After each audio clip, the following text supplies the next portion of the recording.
Il y a des moments dans une vie où le rêve, l'urgence et la responsabilité se rencontrent. Aujourd'hui est l'un de ces moments pour moi. Un moment où une idée portée par l'espoir devient réalité, où la voix des jeunes ne demande plus à être entendue, elle s'impose. Lancé EALI, l'Environmental African Leadership Initiative, ici en terre ivoirienne, est plus qu'un projet, c'est un acte de foi. Une foi en l'Afrique, une foi en sa jeunesse, une foi en notre capacité collective à ne plus fuir les défis climatiques, mais à les affronter ensemble, debout, dignes et unis. Le concept, l'idée, le défi m'a directement motivé de faire partie de ce projet.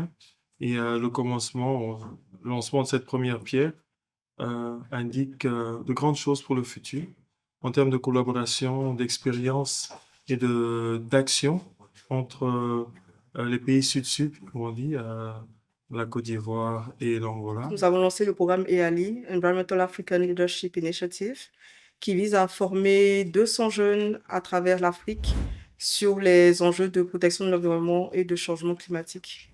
Nous faisons partie du constat qu'on parle beaucoup d'environnement, pas beaucoup de climat, mais parfois les jeunes n'ont pas forcément toutes les informations qui leur permettent d'être des acteurs du changement et de la lutte contre les changements climatiques. Les enjeux du changement climatique en Afrique, et plus particulièrement en Côte d'Ivoire, sont d'une urgence absolue. Nous avons des inondations récurrentes, l'érosion côtière et l'insécurité hydrique qui bouleversent nos modes de vie. Également la déforestation massive liée à la culture du cacao met en péril nos écosystèmes et notre biodiversité. Aujourd'hui, c'est l'activité de lancement. Donc, ça nous a permis de présenter notre projet, d'inviter les partenaires potentiels, mais surtout d'inviter les structures qui travaillent sur les questions environnementales, donc le ministère de l'Environnement et certaines organisations internationales, l'UNESCO, etc. Dans les prochaines phases, nous prévoyons une série de formations. Donc, une première formation est prévue fin septembre déjà sur l'éducation au développement durable au changement climatique. Je travaille particulièrement sur les batteries qui ont la capacité de manger le plastique. Comment je procède? Je vais sur la lagune Briey particulièrement. Je prends de l'eau et du sol. Je rentre au laboratoire. Puis, j'extrais l'ADN du sol et de l'eau que j'envoie faire séquencer. Et au travers des séquences, je peux savoir qui vit là. Et grâce à mon expertise en bioinformatique, je vais un peu plus en profondeur pour savoir si les bactéries qui sont dans le milieu ont la capacité de dégrader ou de manger le plastique et comment ils le font de façon spécifique. Et grâce à ces découvertes, on peut innover en termes de défense au niveau de l'environnement, c'est-à-dire trouver un mécanisme un peu plus naturel de dégrader le plastique, ce qui va contribuer bien évidemment à la réduction de la pollution plastique au sein de notre environnement.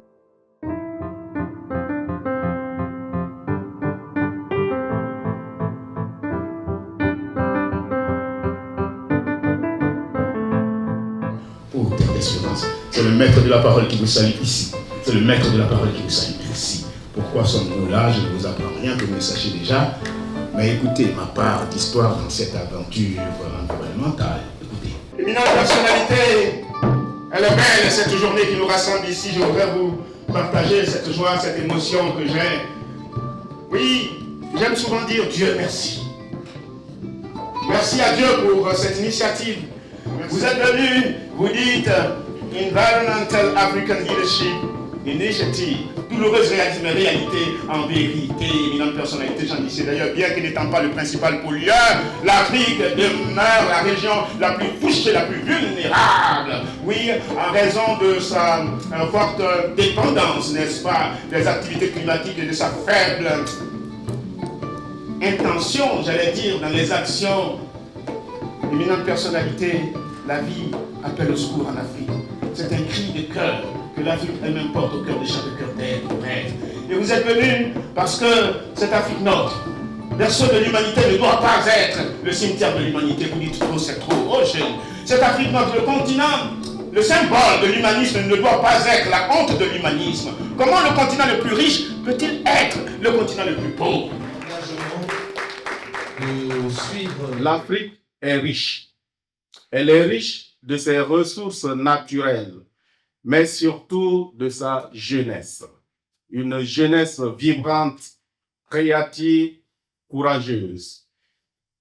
Il nous appartient de lui offrir les outils, la confiance et les responsabilités nécessaires pour exercer un leadership environnemental éclairé. C'est dans cet esprit que l'UNESCO se tient prête à accompagner le programme environnemental African Leadership Initiative dans une approche collaborative et inclusive. Nous restons disponibles pour apporter notre expertise, nos réseaux à l'échelle mondiale, nos programmes éducatifs et nos outils scientifiques et notre soutien technique et financier afin de contribuer à la réussite de cette belle ambition. Y avoir une plateforme de communication qui peuvent mettre en avant et exposer ce qui est fait en termes de culture pour améliorer l'habitat et l'environnement, les climats en ce cas. Et c'est bienvenu pour pouvoir avoir ce genre de plateforme-là. Donc, au fait, le commencement, la pierre a été lancée ici, automatiquement est lancée en Angola. Poésisa est né d'une volonté de contribuer et avoir un impact dans la communauté de manière directe. Donc, elle a commencé en 2018. L'idée, c'est de sensibiliser encore sur les enjeux climat. Moi, je suis du domaine environnement. Dans mon environnement direct, ma famille, on est dans le domaine environnemental. J'ai eu la possibilité de travailler et d'aller au COP. Et je me suis rendu compte que parmi les délégations, notamment, on est peut-être 3 ou 4 jeunes. Quand on revient des COP et qu'on explique changement climatique, tout le monde pense qu'on est des... Bon, les gens ne comprennent pas pourquoi on y va. Ils ne comprennent pas en quoi ça consiste. Mais surtout, pour moi, ils ne comprennent pas les opportunités.